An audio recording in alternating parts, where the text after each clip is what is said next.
எல்லாம் வல்ல தெய்வமது எங்கும் உள்ளது நீக்க. வாழ்க வையகம், வாழ்க வையகம், வாழ்க வளமுடன். ഗുരുവേ തുണ, ഗുരുവാഴ്ക.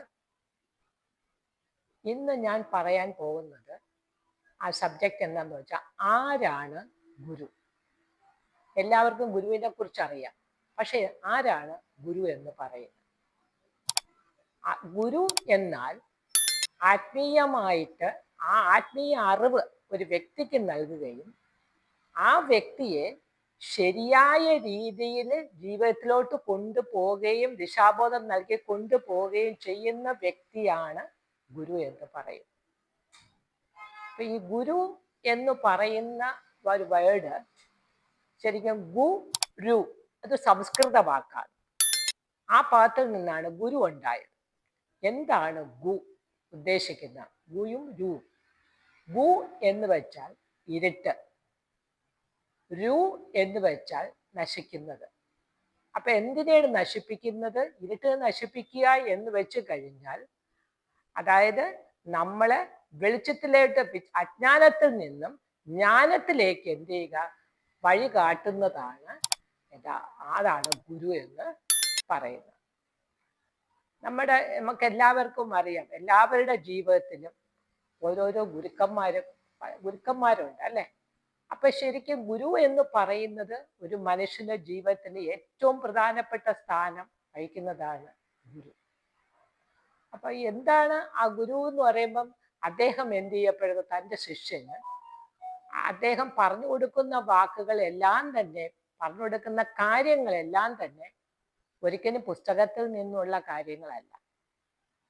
ഒരു ഗുരു അദ്ദേഹത്തിന്റെ ശിഷ്യന്മാർക്ക് നൽകുന്നതെന്ന് വെച്ചാൽ, അദ്ദേഹത്തിന് ധ്യാനത്തിൽ കൂടി കിട്ടിയ അറിവുകളും അദ്ദേഹത്തിന്റെ അനുഭവ സമ്പത്തിൽ കൂടി ലഭിച്ച അറിവുകളുമാണ് അദ്ദേഹം തൻ്റെ ശിഷ്യന്മാർക്ക് പകർന്നു കൊടുക്കുന്നത്.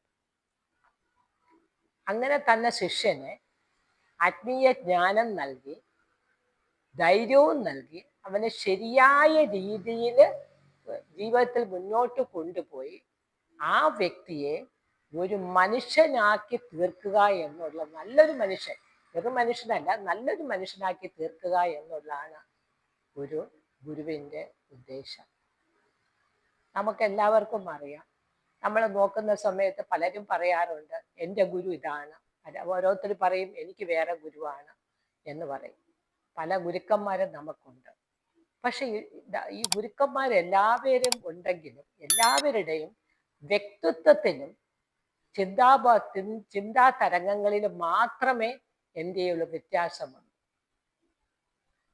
നമുക്കെല്ലാവർക്കും അറിയാം, ഭാരതീയ പാരമ്പര്യത്തിൽ ആ ദൈവിക മഹാശക്തിയുടെ വിവിധ രൂപങ്ങൾ തന്നെയാണ് എല്ലാ ഗുരുക്കന്മാരെല്ലാം ഒന്ന് തന്നെയാണ്. കാരണം നേരത്തെ ഞാൻ പറഞ്ഞത് അല്ലെ? അപ്പൊ ചില ഗുരുക്കന്മാര് നമുക്കറിയാം, ഓരോ ഗുരുക്കന്മാരും ഓരോന്നിനാണ് പ്രാധാന്യം കൊടുക്കുന്നത്.